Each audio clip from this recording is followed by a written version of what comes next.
A defiant declaration opened the segment, challenging societal pressures and negative remarks aimed at women of all shapes and sizes.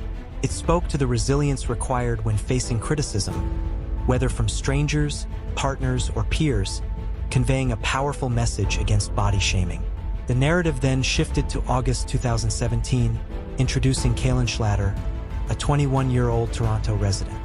He gained public recognition for his swift and courageous actions in Court Park, where he rushed to the aid of a man being violently assaulted with a hammer.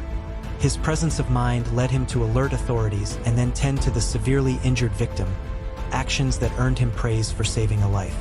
Locals held him up as an exemplar of the community's vigilance and readiness to assist during emergencies, suggesting such a spirit contributed to Toronto's comparatively lower crime rates than larger U.S. cities.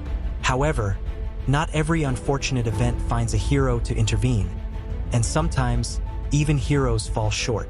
In the heart of this vibrant, ever-expanding metropolis lived Tess Richey, a young woman whose existence would tragically intersect with the city's darker facets. It is against this backdrop of urban dynamism and hidden dangers that her poignant story unfolds. Born on November 30th, 1994, Tess Richey grew up in North Bay, Ontario, the youngest of 5 sisters.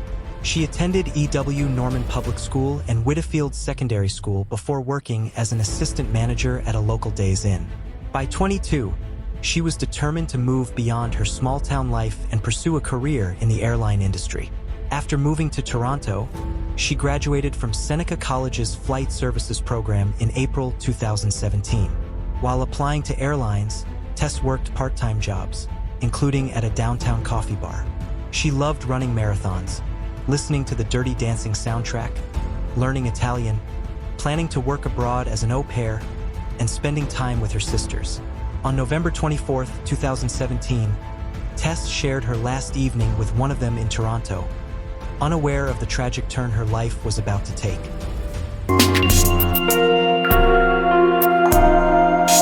On that chilly November evening, Tess visited her sister Rachel, spending time together over dinner, conversation, and games.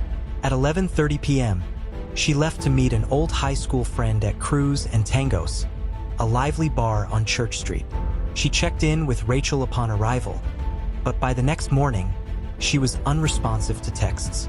Concern deepened when Rachel tracked Tess's Fitbit and Uber accounts, revealing puzzling clues.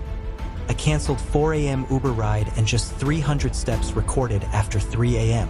By November 25th, Tess was officially reported missing, sparking a Toronto police search.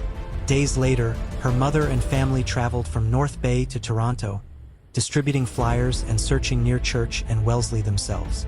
On November 29th, in a devastating twist, it was Tess's mother, not police, who discovered her body at the bottom of an exterior stairwell at 582 Church Street, mere steps from her last known location. Initially, authorities suggested no suspicious circumstances, but the post-mortem revealed neck compression as the cause of death. The homicide unit took over, and police soon released surveillance images of a man seen with Tess. On December 10th, a young man identified himself as that individual, Kalen Schlatter. Though uncooperative in his interview, detectives collected his discarded water bottle, which yielded DNA matching evidence at the crime scene. On February 4, 2018, Schlatter was arrested for Tess Richey's murder. What shocked the community most was the identity of the accused.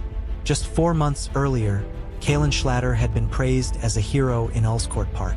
Now, he was charged with second-degree murder, later upgraded to first-degree as police uncovered new evidence suggesting premeditation or an accompanying crime such as sexual assault.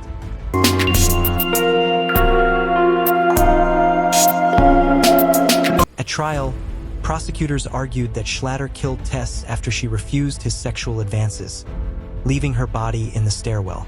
Surveillance footage showed them entering the alley together around 4 a.m., with Schlatter re-emerging alone 45 minutes later. Forensic testing revealed his semen on Tess's trousers and his saliva on her bra. Forensic pathologist Dr. Kona Williams testified Tess died of strangulation, likely with a scarf, forearm, or soft item rather than hands. The defense countered that the encounter had been consensual, portraying Schlatter as a bisexual man unfairly targeted by investigators.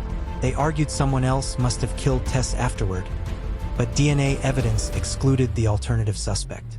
Undercover officers also testified that Schlatter bragged in his holding cell about being a ladies' man, admitted being drunk that night, and suggested sometimes pushing boundaries with women.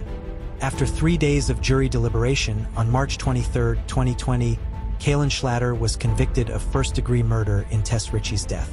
He received an automatic life sentence with no parole eligibility for 25 years. The Richey family, still grappling with profound grief, launched a $20 million lawsuit against Schlatter, the Toronto police, and Cruz and Tangos. They sought accountability for the failures that contributed to Tess's death and to ensure systemic changes to protect others. In the wake of Tess's tragedy, Toronto established a dedicated missing persons unit, acknowledging the failures in handling her disappearance. Tess's story has since become a call to action, fueling conversations about police accountability, community safety, and violence against women. Through her legacy, Tess continues to inspire change and vigilance, ensuring her voice is never forgotten.